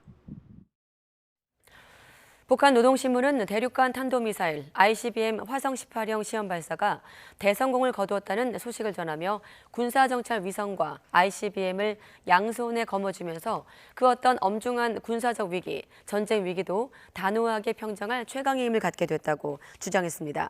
그러면서 화성 18형 시험 발사로 적대 세력의 초강경 보복 의지와 절대적 힘을 보여줬고 만리를 시야에 둔 조준경과 만리를 때리는 강력한 주먹을 다 함께 자기 수중에 틀어주었다고 자평했습니다. 지난해 북한의 실질 국내 총생산 GDP가 1년 전보다 0.2% 감소하면서 3년째 역성장을 기록했습니다. 통계청은 지난해 북한의 실질 GDP 성장률이 마이너스 0.2%를 기록하면서 2020년에 마이너스 4.5%, 2021년 마이너스 0.1%에 이어서 3년째 역성장했다고 밝혔습니다. 지난해 북한의 명목 GDP는 36조 2천억 원으로 남한의 60분의 1 수준이었고 1인당 명목 국민총소득 GNI는 143만 원으로 남한과의 격차가 29.7배로 벌어졌습니다. 지난해 북한 인구는 2,570만 명으로 한 해 전보다 9만 명이 늘면서 남한의 절반 정도였습니다. 네, 시원시원한 필체의 묵서를 보고 계십니다. 자, 왼쪽 아래에 있는 손바닥 도장, 짐작이 가시죠? 용호 지웅새 기작 임묘지태. 자, 해석을 해보자면 용과 호랑이의 웅장한 형세를 어찌 지렁이와 고양이의 모습에 비견하겠는가라는 뜻을 담고 있는데요. 좌측에는 경술련, 그러니까 1910년 3월에 위순 감옥에서 또 여기 확대가 좀 돼 있습니다. 대한국인 안중근 서라고 쓰여 있습니다. 안중근 의사가 순국한 날이 3월 26일이니까 사형 집행 전에 쓴 묵서로 추정되고 있습니다. 자, 안중근 의사가 쓴 이 유목, 그동안 일본의 한 개인이 소장하고 있었는데요. 어제 열린 서울 옥션 12월 경매에서 19억 5천만 원에 낙찰이 되면서 110여 년 만에 고국으로 돌아오게 됐습니다. 그동안 여러 차례 안이사의 유목이 국내 경매 시장에서 거래된 적이 있었지만 이번 낙찰가 최고가 기록입니다. 자, 또 하나를 보시겠습니다. 지금 보고 계신 이 왼쪽의 붓글씨, 일제의 국권을 빼앗긴 경술국치를 주도한 인물이죠. 이완용의 글씨입니다. 당대 명필이라는 평가를 받았지만 이 글씨는 일본 왕을 찬양하거나 또 3.1운동에 대한 경고문을 작성하는 데 사용이 됩니다. 이완용의 붓글씨를 구입한 것으로 알려진 역사 수집가 박건호 씨는 한 방송에 출연해서 이완용의 글씨는 40만 원을 넘지 않는다라고 이야기를 해서 화제가 되기도 했었죠. 또 못나고 아픈 역사도 역사라면서 이 소장의 이유를 밝히기도 했는데요. 가격을 단순 비교만 해보더라도 5,000배 정도 차이가 납니다. 자, 왼쪽에 안중근 의사 유목, 그리고 오른쪽에 이완용의 붓글씨입니다. 자, 왼쪽의 글씨가 더 빛나 보이는 이유, 19억 5천만 원과 40만 원이라는 가격 차이 때문이 아니라 숫자로는 비교할 수 없는 나라에 대한 정반대의 신념과 삶이 고스란히 담겨 있기 때문일 겁니다.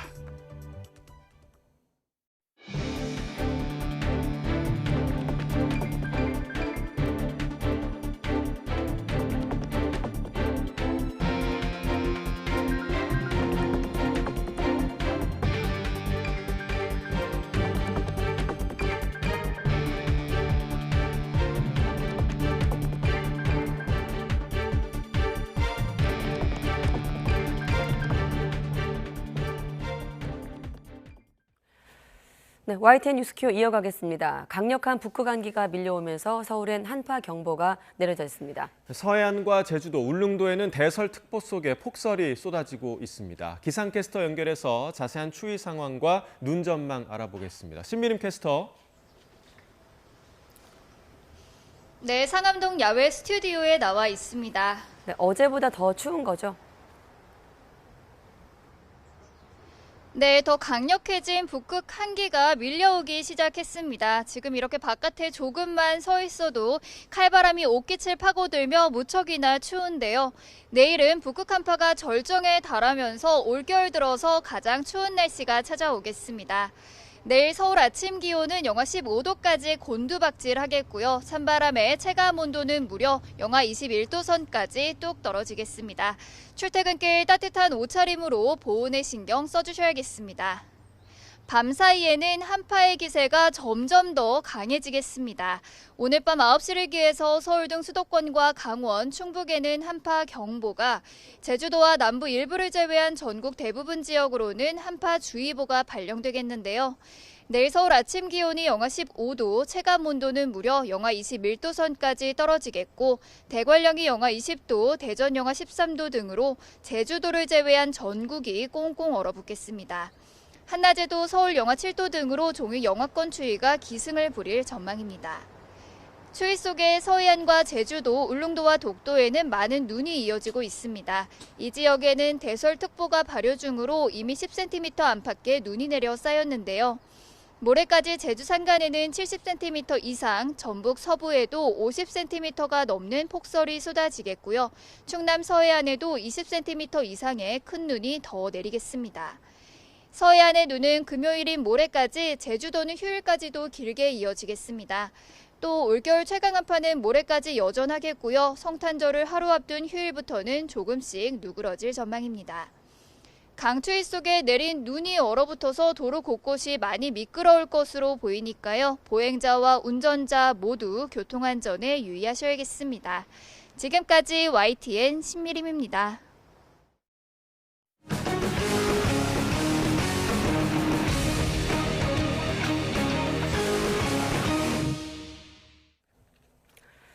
대리수술 의혹을 수사하는 경찰관의 아내가 해당 병원에서 공짜 건강검진을 받았다는 YTN 단독 보도 이후 경찰이 본격적인 재수사에 착수했습니다. 네, 경찰은 원래 사건을 맡았던 서울 서부경찰서도 압수수색했는데 경찰관이 병원과 유착관계를 맺고 수사기밀을 유출했는지 들여다보고 있습니다. 이 내용을 취재한 사회부 우종훈 기자와 자세한 이야기 나눠보겠습니다. 어서 오십시오. 네, 우종훈 기자가 취재한 내용 보고 경찰이 아주 당황했을 것 같은데, 자, 보도 나가고 나서 어떤 부분을 새롭게 들여다보고 있습니까? 경찰이? 앞서서 YTN은 이 병원을 원래 수사하던 서울 서부서 그리고 병원 사이에 유착 의혹을 보도했었습니다. 네. YTN 보도가 나가고 경찰은 대리수술 의혹을 받는 척추치료병원에 대한 수사를 원점에서 다시 시작했습니다. 또 원래 이 사건을 수사하던 팀의 책임자인 서울 서부경찰서 경입급 경찰관을 공무상 비밀 누설 혐의로 입건하고 압수수색 정보를 병원에 사전에 알려줬는지 조사하고 있습니다. 경찰관의 비위 의혹과 관련된 공무상 비밀 누설 혐의 수사는 서울경찰청에서 하고 있고요. 대리수술 의혹과 관련한 수사는 기존의 서부경찰서가 아닌 마포경찰서로 이첩된 상태입니다. 네, 넉 달 전에 경찰이 병원을 한 차례 압수수색했다라는 내용 역시 이제 YTN의 단독 보도로 알려졌었는데 경찰이 해당 병원을 또 압수수색을 했다고요? 그렇습니다. 앞서 말씀해 주신 것처럼 지난 8월 서울 서부경찰서는 이 병원을 대리수술 의혹 관련으로 한 차례 압수수색했었습니다. 원래 이 사건은 공익신고자가 병원에서 대리수술이 이루어지고 있다는 의혹을 폭로하면서 시작됐는데요. YTN 보도가 나가고 사건을 넘겨받은 마포서는 지난주 서부서가 압수수색했던 병원을 상대로 또다시 강제 수사했습니다. 또 같은 날이죠. 서부서 경찰관의 비위 의혹을 들여다보는 서울청도 서울 서부경찰서 그리고 해당 경찰관 집에 수사관을 보내서 관련 자료를 확보했습니다. 네, 경찰이 한번 압수수색을 했던 병원에 대해서 다시 강제 수사에 나선 이유도 궁금하네요. 그렇습니다. 쉽게 말하자면 서울 서부경찰서의 그전 압수수색이 제대로 이루어지지 않았다고 의심하고 있기 때문입니다. 사건을 처음부터 살펴보고 있는 마포서는 과거 압수수색 당시에 객관적 증거들이 확보되지 않았다고 보고 있습니다. 병원은 대리 수술 외에도 수십만 원에 이르는 비싼 비급여 치료 재료를 실제 사용한 것보다 많이 썼다고 부풀려서 환자들에게 비용을 과도하게 청구했다는 이 사기 혐의도 받고 있습니다. 그렇다면 당연히 피해자인 환자들의 진료 영수증 같은 자료들이 확보돼 있어야 할 텐데 서부서는 이런 자료를 일부러 확보해 가지 않았던 것으로 파악이 됐습니다. 또 어떤 수사에 있어서든 주요 피해자의 휴대전화는 가장 기본이 되는 증거물인데 병원장의 휴대전화는 확보해 가지 않은 상태였습니다. 현재는 경찰 압수수색이 끝나고 병원장이 휴대전화를 바꿨다는 의혹까지 제기되고 있고요.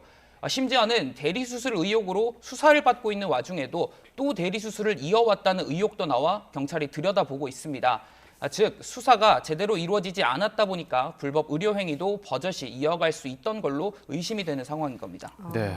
자, 그러면 이 압수수색 정보가 병원 측으로 사전에 유출됐다라는 이제 YTN의 보도 이후에 수사는 좀 어떻게 진행이 되고 있습니까? 예, YTN 보도가 나가고 경찰은 병원 행정 관계자를 증거인멸 혐의로 새롭게 입건했습니다. 앞서 취재할 때 만난 관계자는 압수수색 정보를 알고 있었는지 묻는 질문에 그런 사실이 없다고 부인했었습니다. 들어보시겠습니다.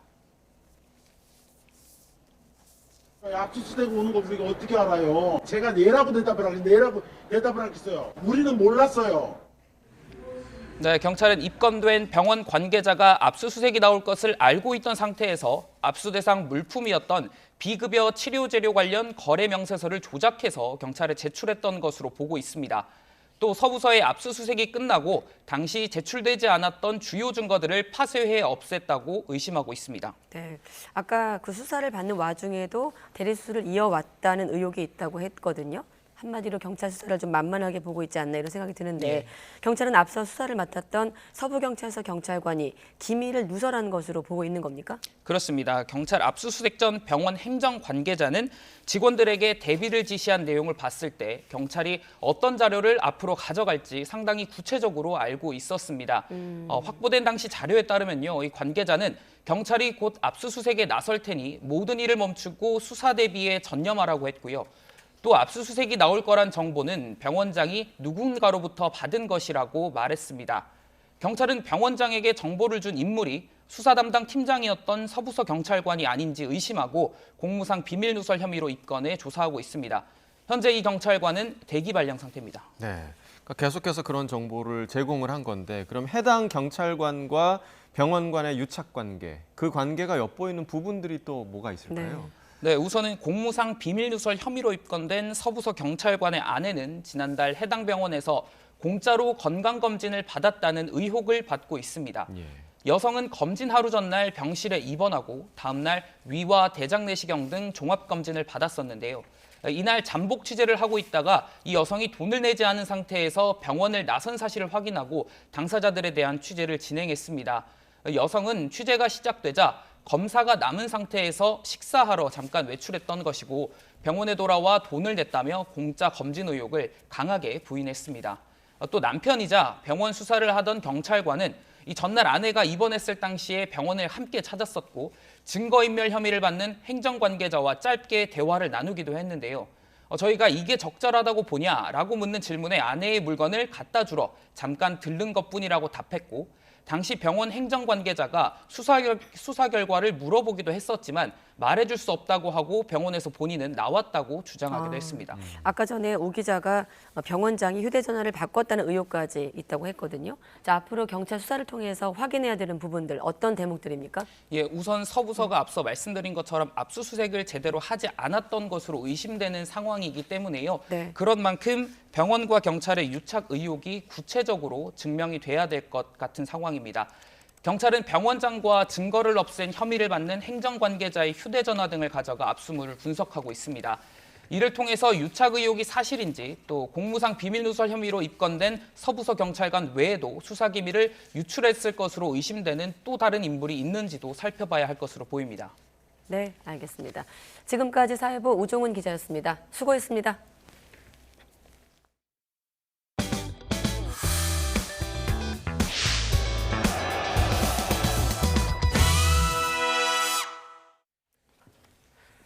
네, 수도권을 30분 생활권으로 연결할 GTX-A가 최고 속도를 내면서 본격적인 시범 운행 중입니다. 네, 강속구보다 빠른 속도로 달린 GTX-A는 19분이 걸린다던 수서 동탄 구간을 17분여 만에 주파했습니다. 이승윤 기자가 직접 타면서 취재해봤습니다. 고속철급 지하철 GTX-A가 폭풍 실주를 준비 중입니다. 저는 현재 시범 운행 중인 GTX-A에 타고 있습니다. 정부가 평소 버스로 79분 걸리는 수서 동탄 구간을 이 GTX를 타면은 19분 만에 연결할 수 있다고 공언했는데요. 실제로 얼마나 걸리는지 저희가 측정해 보도록 하겠습니다.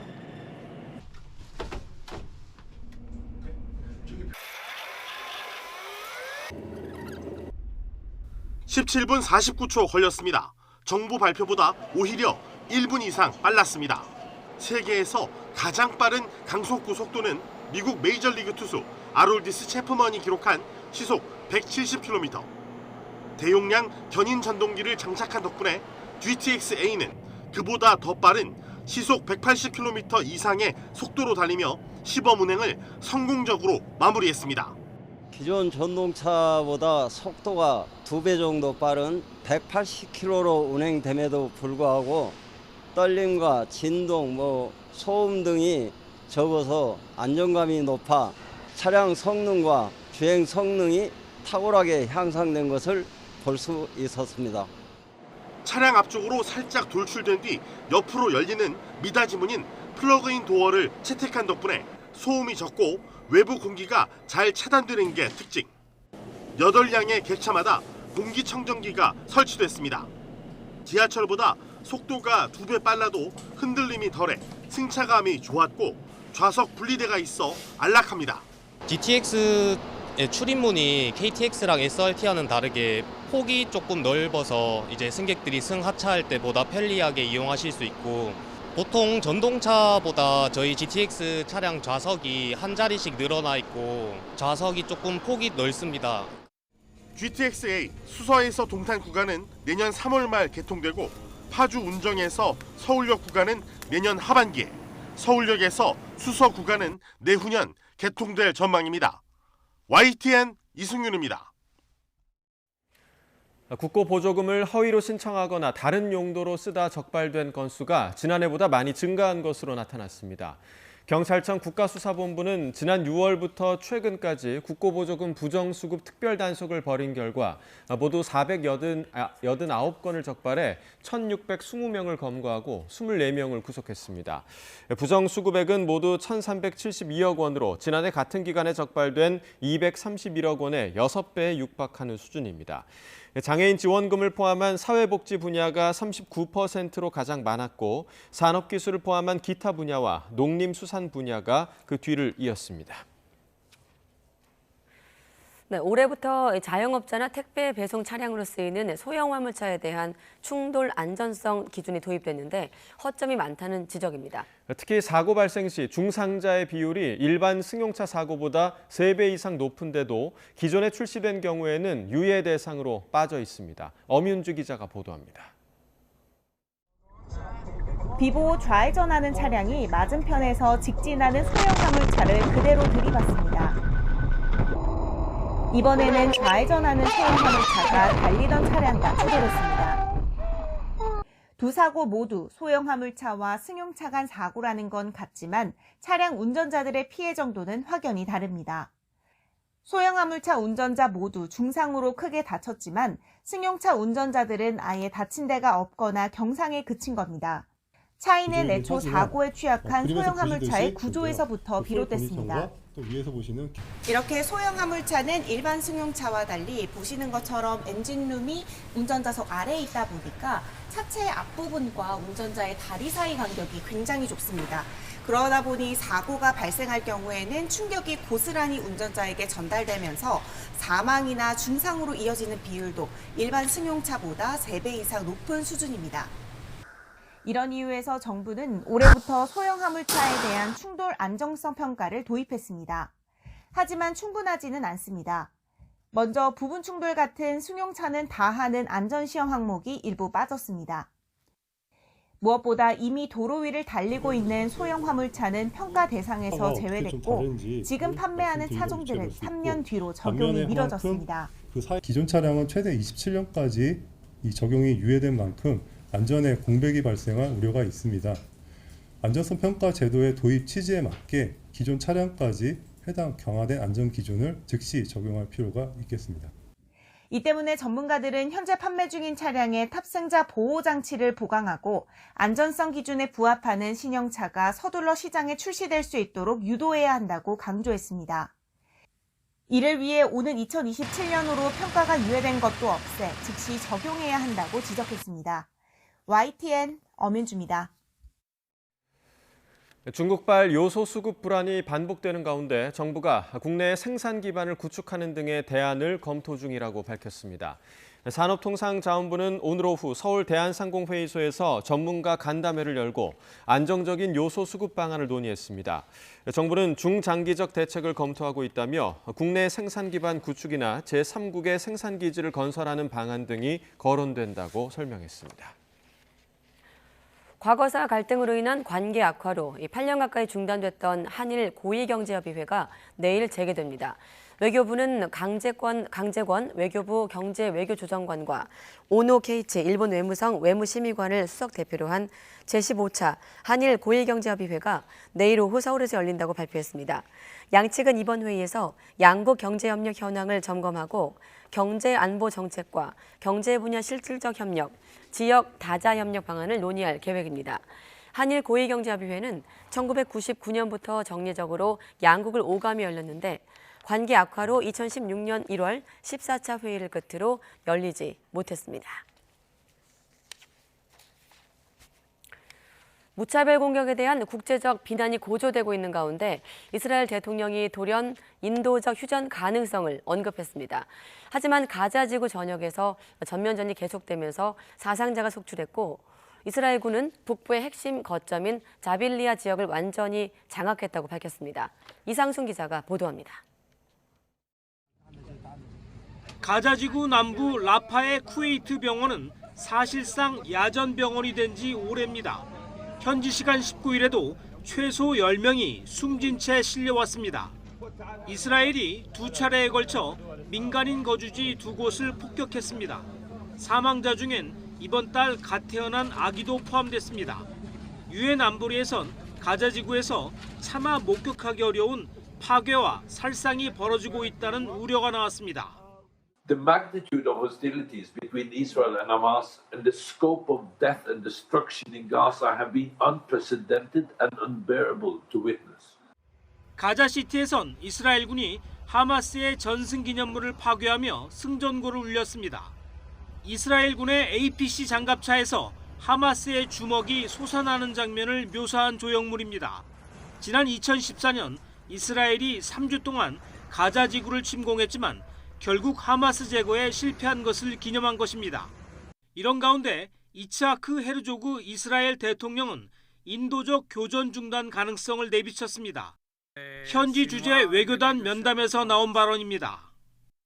Israel is ready for another humanitarian pause and additional humanitarian aid in order to enable the release of hostages.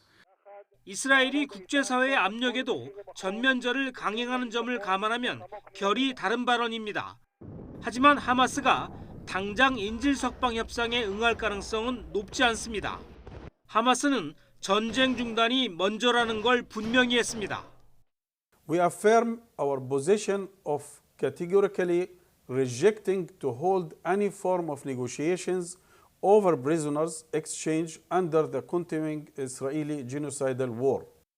앞서 이스라엘은 지난달 24일부터 7일간 하마스와 일시 휴전했고 이 기간 하마스는 240여 명의 인질 가운데 105명을 풀어줬습니다. 이스라엘은 사망자 등을 제외하고 가자 지구에 약 129명의 인질이 남은 것으로 보고 있습니다. YTN 이상수입니다.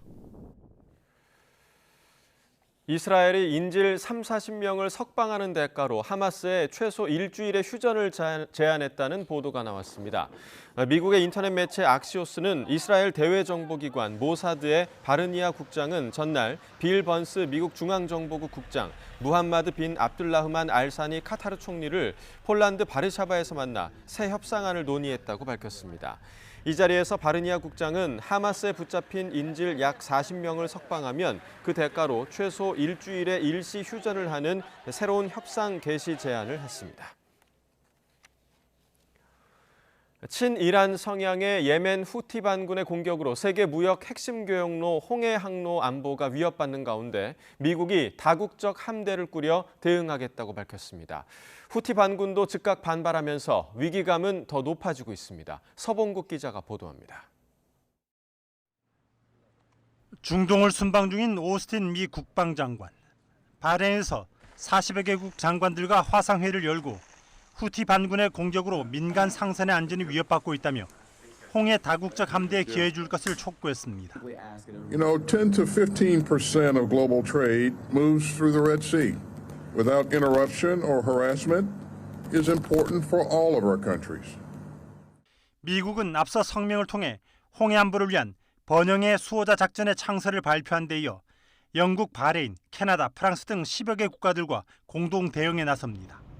로이터 통신은 이 작전에 몇 나라가 추가로 함정이나 초계기를 보낼지는 미지수라고 짚었습니다. That operation is bringing together more than a dozen countries from around the world to conduct joint patrols in the Red Sea and the Gulf of Aden. 예멘의 친이란 반군 후티는 즉각 반발했습니다. 고위 관리인 무함마드 알리 알 후티는 이란 TV와 인터뷰를 통해 대항하는 나라의 선박은 홍해에서 우리의 공격 대상이 될 것이라고 재차 강조했습니다. As Mohammed Abdul Salam today had a statement a few hours ago, he said we will continue our operation against any ship as they declared before, unless the food and medicine will be allowed into Gaza. 지난달 14일 하마스와 전쟁 중인 이스라엘 연관 선박을 공격하겠다고 선언한 이후 지금까지 최소 10여 척을 공격하거나 위협한 후티. 이스라엘과는 무관한 선박도 포함되면서 수에즈 운하를 통해 지중해와 인도양을 잇는 핵심 교역로인 홍해의 위기가 고조됐습니다. 글로벌 대형 해운회사가 잇따라 홍해 운항을 중단하고 아프리카 우회로를 택하면서 운임과 보험료, 국제유가 상승, 운송 지연 등에 따른 글로벌 공급망 차질 우려가 커지고 있습니다. YTN 서봉국입니다. 한국과 미국, 유럽연합 등 국제사회가 홍해에서 민간 선박을 공격하는 예멘의 친이란 반군 세력 후티를 규탄하고 공격 중단을 촉구했습니다. 미국 국무부는 미국 정부와 EU, 나토, 44개 동맹과 협력국을 대표하는 국가들이 후티 공격을 규탄하는 공동 성명을 발표했다고 밝혔습니다. 또 후티의 공격이 국제무역과 해양안보뿐 아니라 세계 각지의 식량과 연료, 인도적 지원, 기타 필수품을 운송하는 데 위협이 된다고 지적했습니다. 미국이 동맹국 호주에 최근 위협이 커지고 있는 홍해로 군함을 지원해달라고 요청했지만 호주 정부가 사실상 이를 거절했습니다. 현지 시간 20일 호주 AAP 통신 등에 따르면 앤서니 앨버니지 호주 총리는 기자들과 만나 홍해에 군함을 배치해달라는 미국의 요청을 검토하고 있다면서도 미국은 호주가 지원할 수 있는 최선의 방법이 외교적 지원이라는 것을 알고 있다고 말했습니다. 앨버니지 총리는 중동 안보를 안정시키기 위해서는 무력 시위보다 외교가 더 낫고 호주의 자원은 지역 인도 태평양에 우선순위를 두고 있다고 밝혔습니다. 미국 백악관은 미사일 도발을 이어가고 있는 북한이 중국, 러시아와 더 밀착하는 데 대해 우려를 표명했습니다. 유엔 안전보장 이사회에서는 어김없이 중국과 러시아가 북한 편을 들면서 회의가 또 빈손으로 끝났습니다. 워싱턴 권준기 특파원의 보도입니다. 백악관은 최근 북한의 미사일 도발 이후 중국, 러시아와 관계를 강화하는 움직임에 대한 질문에 북중러가 국제 질서를 해치고 있다고 지적했습니다. These are three nation states which bristle at the rules-based order that the United States and our allies and partners have helped stabilize here and put in place since the end of the Cold War. 백악관은 이런 상황에서 한국, 일본과 공조 강화 필요성을 강조했습니다. 북한 위협에 맞서기 위해 한미일이 더욱 힘을 합쳐야 한다고 밝혔습니다. To a degree that we've not seen at all in so many recent years, and to improve and deepen our security cooperation with the Republic of Korea and with Japan. 한미일 국방 고위 당국자들은 화상회의를 열고 북한의 ICBM 발사를 규탄했습니다. 특히 새롭게 구축한 북한 미사일 경보 정보 실시간 공유 체계를 적극 활용하고 3자 훈련 계획도 체계적으로 시행하기로 뜻을 모았습니다. 주요 7개국 외교장관들은 북한의 ICBM 발사를 가장 강력한 용어로 규탄한다는 내용의 성명을 내고 한반도 비핵화를 촉구했습니다. 북한 미사일 발사 문제를 논의하기 위해 UN 안보리 회의도 또다시 열렸습니다. 미국을 비롯한 서방 국가들은 북한의 끊임없는 미사일 도발을 강도 높게 비판했습니다. Flagrant, unacceptable, reckless, egregious. All of these words still apply. But today, I offer another word. Ridiculous. 하지만 중국과 러시아는 이번에도 한미 군사 훈련의 위협을 느낀 북한이 자위권 행사 차원에서 미사일을 시험 발사했다고 주장했습니다. 내년부터는 우리나라가 유엔 안보리 이사국이 되면서 한미일 삼각공조가 안보리에서도 가능하게 됐습니다.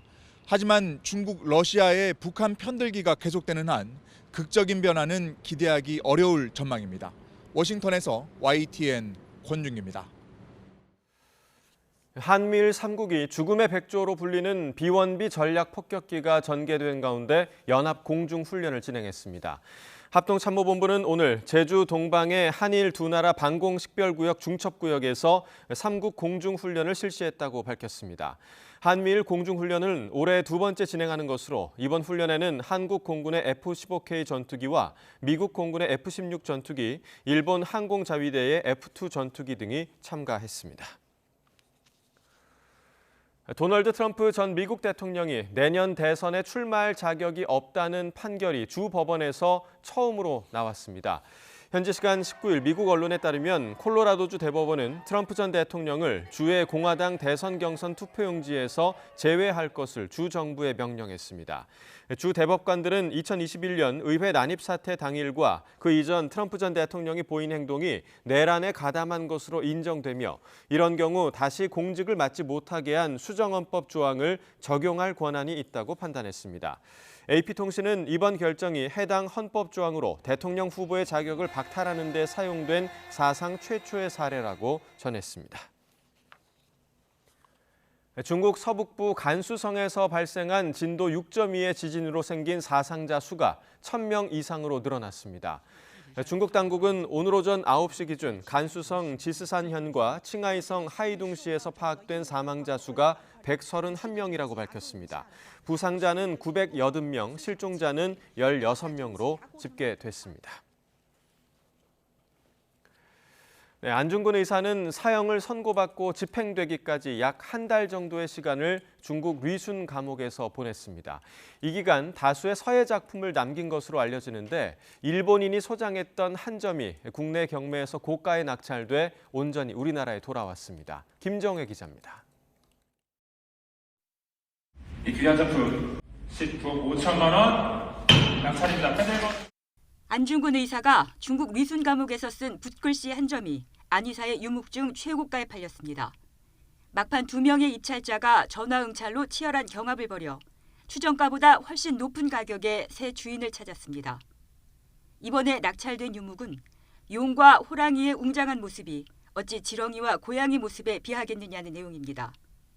시원스럽고 당당한 필치가 특징으로 안 의사의 상징인 손바닥 도장도 선명하게 찍혀 있습니다.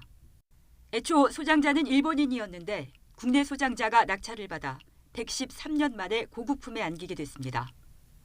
경술년 3월 리순 감옥에서 대한국인 안중근이 쓰다라는 문장이 쓰인 점으로 미뤄 제작 시기는 1910년 3월로 추정됩니다. 안 의사는 사형을 선고받은 1910년 2월 14일부터 3월 26일 순국하기 전까지 감옥에서 많은 글씨를 쓴 것으로 알려져 그중 한 점일 것으로 보입니다. 안 의사의 유목은 현재 국가가 보물로 지정한 것만 31점에 달합니다. 이번 유목도 보물로 지정되려면 지자체가 시도 유형문화재로 지정한 뒤 지자체의 신청으로 문화재위원회가 심의하는 절차를 거쳐야 합니다. YTN 김정혜입니다. 아파트 철근 누락 사실을 최초로 인지하고 LH 아파트 외벽 철근 누락을 고발하는 데 도움을 준 제보자가 올해의 YTN 시청자 대상을 받았습니다. YTN은 오늘 인천 검단 신도시 LH 아파트의 현장 감리단장으로서 철근 누락 사실을 입주자와 YTN에 알리며 취재할 수 있도록 도와준 이창학 씨에게 올해의 시청자 대상을 수여했습니다. 이 씨의 도움으로 YTN은 지난 9월 LH 아파트 외벽 철근 누락 리포트를 5회 연속 보도했고 방송기자클럽과 기자협회에서도 수상하는 등 높은 평가를 받았습니다. 네, 한파와 눈이 겹치면서 퇴근길 도로의 결빙 우려가 높은 상황입니다. 실시간 도로교통 상황 알아보겠습니다. 이주윤 캐스터 전해주시죠.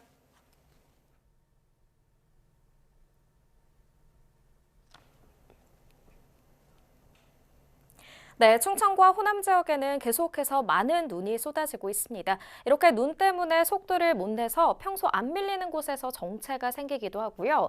또 고창 담양선 위로 이 고창 지역에 위치한 고수 나들목일 때는 미끄럼 사고까지 났습니다. 시야 확보하기도 굉장히 어려워 보이는데요. 아무리 고속도로라 할지라도 이렇게 기상 상황이 좋지 않을 때는 평소보다 속도를 충분히 줄여주시고요. 또 안전거리도 넉넉히 확보하면서 미끄럼 사고를 대비해 주시기 바랍니다. 한편 25번 논산 천안선 위로도 많은 눈이 내리고 있습니다. 풍세교 주변은 이 눈 때문에 정체까지 빚어지는데 천안 쪽으로 잠깐 주춤하고 있고요. 눈발이 약해졌다 하더라도 도로 살얼음 위험은 계속해서 높습니다. 특히 이 도로 살얼음은 터널 출입구나 다리 위에서 생기기 쉬우니까요. 오늘은 모든 구간에서 충분히 감속하면서 안전운전하셔야겠습니다. 수도권의 퇴근길은 그래도 상황이 나아 보입니다. 교통량만 많은 정도인데 1번 경부선 서울 쪽으로 기흥 부근은 작업하면서 주춤하고요. 양재 주변도 눈이 오지 않지만 반포까지 이동량 자체가 많아 불편합니다.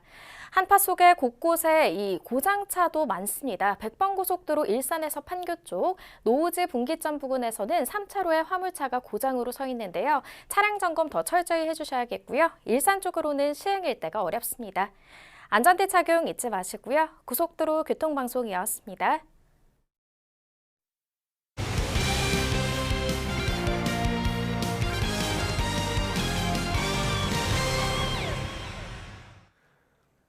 스포츠 소식입니다. 1억 달러가 넘는 특급 계약으로 샌프란시스코에 입단한 이정우가 벌써 MLB와 팀의 간판 얼굴 역할을 하고 있습니다. 이정우의 반려견에까지 관심을 보이더니 개막전 카운트다운 포스터에도 주인공으로 등장했습니다. 김상익 기자가 보도합니다.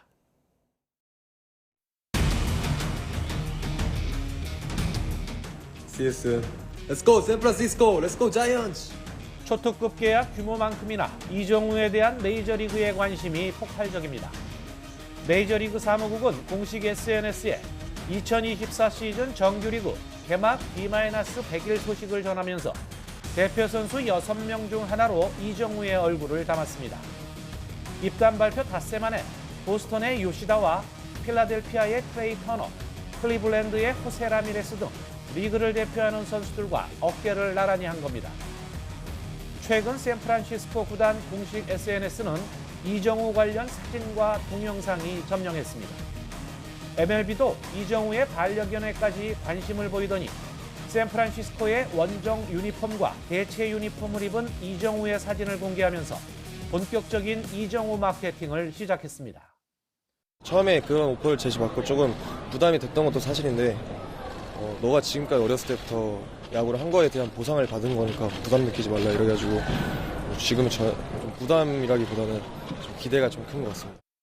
다저스의 오타니, 샌디에이고의 김하성, 샌프란시스코의 이정우가 펼치게 될 내셔널리그 서부지구에서의 한일 야구 전쟁이 벌써부터 야구 팬들을 설레게 하고 있습니다.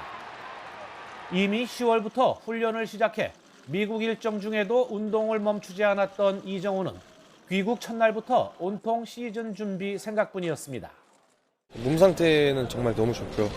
네, 그리고 한국은 조금 춥기 때문에 어떻게 될지 모르겠지만 그래도 좀 일정 나오는 대로 또 빨리 미국에 들어가서 또 몸 만들 생각입니다. 이정우는 내년 3월 29일 김하성의 샌디에이고와 원정 경기로 빅리그 데뷔전을 치릅니다. 곧바로 오타니가 소속된 LA 다저스와 원정 3연전을 가진 뒤 4월 6일에는 오라클 파크에서 홈팬들에게 첫 인사를 하게 됩니다. YTN 김사익입니다. 프로농구 우승 후보 1순위로 꼽힌 KCC가 시즌 초 부진을 털고 첫 4연승을 거두며 슈퍼팀의 위력을 되찾아가고 있습니다. 돌아온 MVP 송교창이 꾸준히 를 도맡아하며 영리한 플레이로 상승세를 이끌고 있습니다. 양시창 기자입니다.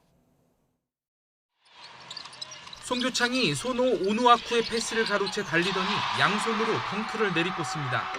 종료 1분 28초 전 2점 차로 턱밑 추격을 허용한 상황에 나온 천금 같은 가로채기 득점입니다. 이보다 앞선 지난 15일 1위 DB와의 대결에서 송교창의 진가는 더 빛났습니다. 시속 게임이 이어지던 4쿼터 골밑에서 재치 있는 슛으로 엔드원까지 얻어 점수차를 5점으로 벌렸고 DB 압박 수비에 막혀 촉박한 샷 클락 상황, 한 다리를 들고 던진 스텝백 슛까지 성공하며 상대 추격에 찬물을 끼얹었습니다. 송교창의 알토란 같은 활약 속 KCC는 최근 4연승, 12월 7은 7경기에서 6승을 쓸어 담았습니다. 지난달 15일 저녁에 KCC에 복귀한 뒤에도 한동안 무릎 부상에 시달렸지만 송교창이 이번 달 들어 점차 경기력을 회복하면서 팀 상승세를 이끌고 있다는 평가입니다. 실제 지난 3일 삼성전에서 올 시즌 처음 두 자릿수 득점을 기록했고 가장 큰 고비였던 DB와의 대결에선 22득점에 리바운드 9개를 잡는 등 팀 상승세와 송교창의 활약이 궤를 같이 하고 있습니다. 단순히 득점뿐만이 아닙니다. 경기마다 상대 에이스를 전담 마크하면서 소노 전성현을 2득점, DB 강상재를 7득점으로 묶는 등 팀 내 수비 공헌도도 단연 탁월합니다. 송교창이 중심을 잡고 꾸준히를 도맡아하면서 백업 선수들 활약으로 역전승을 일구는 등 팀 분위기도 갈수록 좋아지고 있습니다. 워낙 좋은 형들도 많고 더 높이 올라갈 수 있는 팀이기 때문에 연습부터 일단 다 같이 분위기 좋게 저희가 지금 더 올라가고 있다고 생각합니다. 3라운드가 진행 중인 현재 KCC는 서부 DB에 6경기 뒤진 5위에 올라 있습니다. 지난 2020-2021 시즌 MVP를 거머쥔 송교창의 부활과 함께 상위권 진입을 노리는 KCC의 상승세가 언제까지 이어질지 경기를 거듭할수록 흥미를 더하고 있습니다. YTN 양시창입니다. 천재 바둑소녀 김은지 8단이 한국 여자 랭킹 2위 최정 9단을 꺾고 제7회 해성 여자기성전에서 우승했습니다. 결승 3국에서 김은지는 250수 만에 100불계승으로 승리하며 최종 스코어 2대1로 최정을 제압했습니다.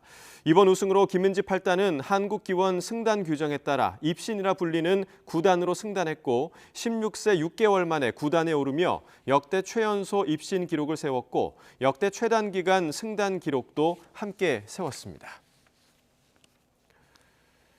미국 프로야구 메이저리그 김하성 선수에게 공갈 혐의로 고소당한 후배 야구선수 출신 임혜동 씨가 경찰에 출석했습니다. 임 씨는 조사를 앞두고 취재진에게 김 씨 측과 사실관계가 명확하게 다른 부분이 있어 이를 성실하게 소명하겠다며 이후에 기자회견 등을 통해 입장을 밝히겠다고 말했습니다. 김하성 선수는 재작년 서울 강남의 술집에서 임 씨와 다투고 합의금으로 수억 원을 줬는데도 임 씨가 무리한 요구를 이어왔다며 공갈 혐의로 고소했습니다. 이에 대해 임 씨는 유튜브 채널에 출연해 김 씨에게 상습적으로 폭행을 당했다고 주장했습니다. 한국프로축구연맹이 제18차 상벌위원회를 열고 수원 삼성 구단에 제재금 500만 원을 부과했습니다.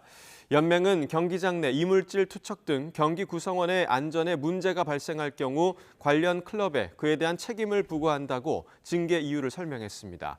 수원은 지난 2일 강원과의 시즌 마지막 경기에서 무승부에 그치며 2부 리그 자동 강등이 확정됐는데 일부 홈 관중이 인화성 물질인 경기장 내로 반입했고 경기 종료 후에는 그라운드에 연막탄과 페트병을 투척했습니다. 네, 가장 빠른 종합뉴스 뉴스큐 마치겠습니다. 네, 이어서 이브닝 뉴스가 방송됩니다. 함께해 주신 여러분 고맙습니다.